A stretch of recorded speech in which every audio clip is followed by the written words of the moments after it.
Wala akong pakialam. Umuwi ka. Hindi ka na may kukulong dito. Wala kaming pakialam sa'yo. Kaya this serves as a warning to your group na wag niyong dadalhin ng mga walang katuturan dito sa committee ito. Dahil sinisira niyo yung aming pagdinig at sinisayang niyo yung aming oras. And again, we're exercising fairness. Kaya bigyan niyo naman kami ng respeto. Kahit alam na namin ang sasabihin niyo, ini-invite namin kayo. Are you sure you're the representation, you're the true representation of the Filipino students? Ganoon ba? Ilan lang yan makakaliwa dyan sa estudyante? Mas marami dyan ang gusto magkarotisi. I must tell you frankly, ano na nangyari sa utak niyo?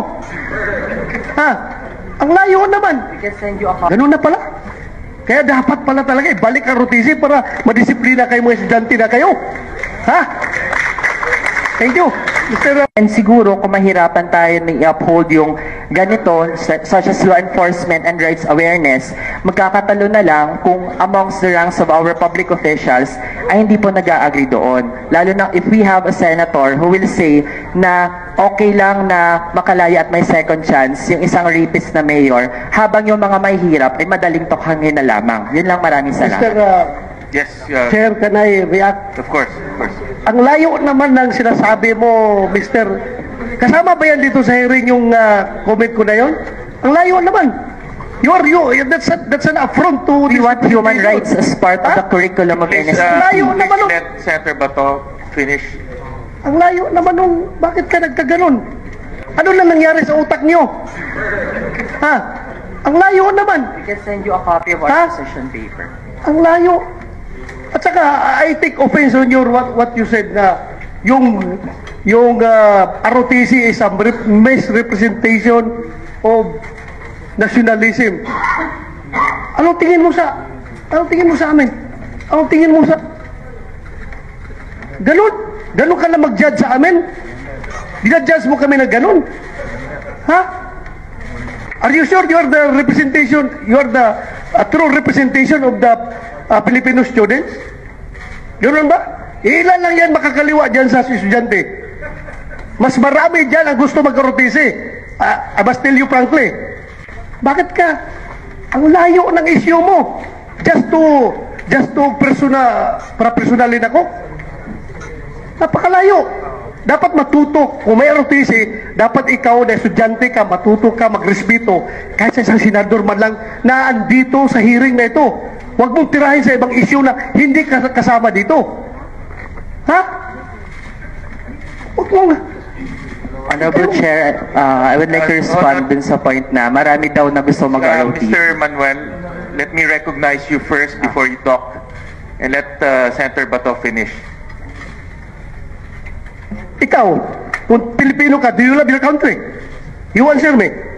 Do you love your country? Ha? O sige, you respond.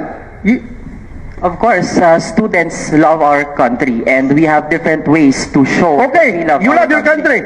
Pag inatake tayo ng China dito, sinong palabanin mo dyan sa mga Chinese na yan? Actually po, You yun will yung go on the tanong NPA? namin. Since gusto namin na ipaglaban yung ating bansa mula sa foreign invaders, pero mismo sa ating constitution, the AFP, which is tasked to preserve our integrity and national sovereignty, ay hindi natin nakikitaan ng real intent to defend our country. So wala tayong role model for that. Sakit mo na lang sa amin yung position paper po ninyo, kasama yung position paper ng isang mga kasama ninyo.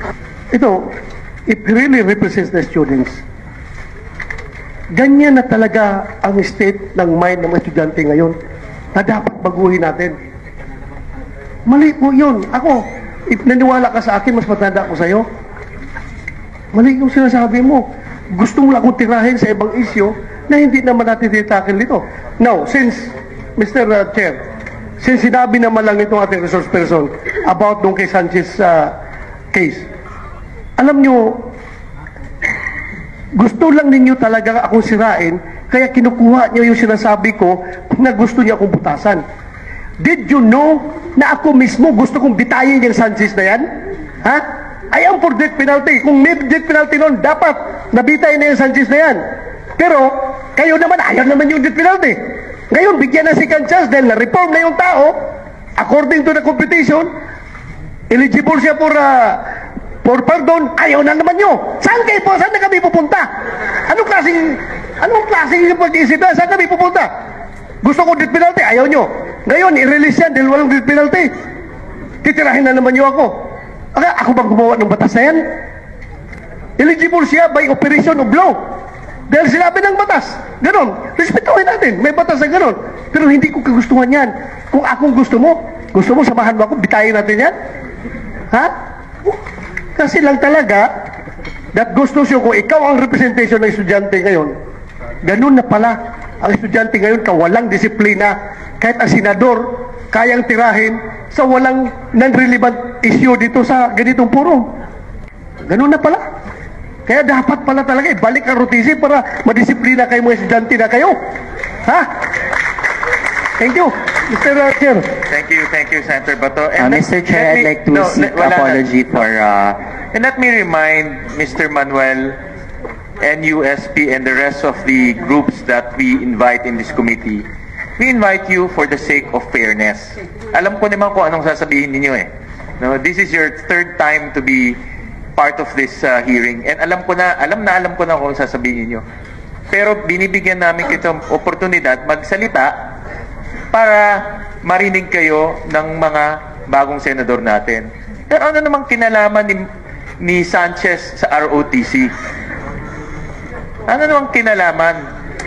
Kaya this serves as a warning to your group na wag niyong dadalhin ng mga walang katuturan dito sa committee ito. Dahil sinisira niyo yung aming pagdinig at sinisayang niyo yung aming oras. And again, we're exercising fairness.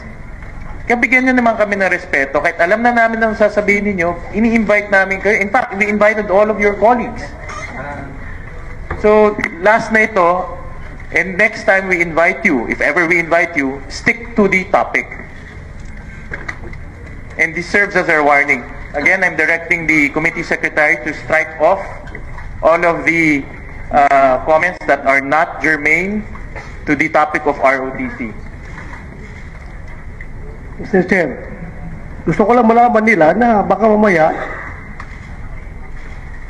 yung ini-incite lang ako na magalit para kuno i-contempt sila para may rason sila magulo do Senado. Wala akong pakialam, umuwi ka, hindi ka na may kukulong dito. Wala kaming pakialam sa'yo. Mr. Chair, I'd just like to apologize for the irrelevant remark that I made earlier. I was just carried away by my emotion, especially with the topic at hand. But I pledge that it will not happen in future hearings wherein we will be invited. So once again, I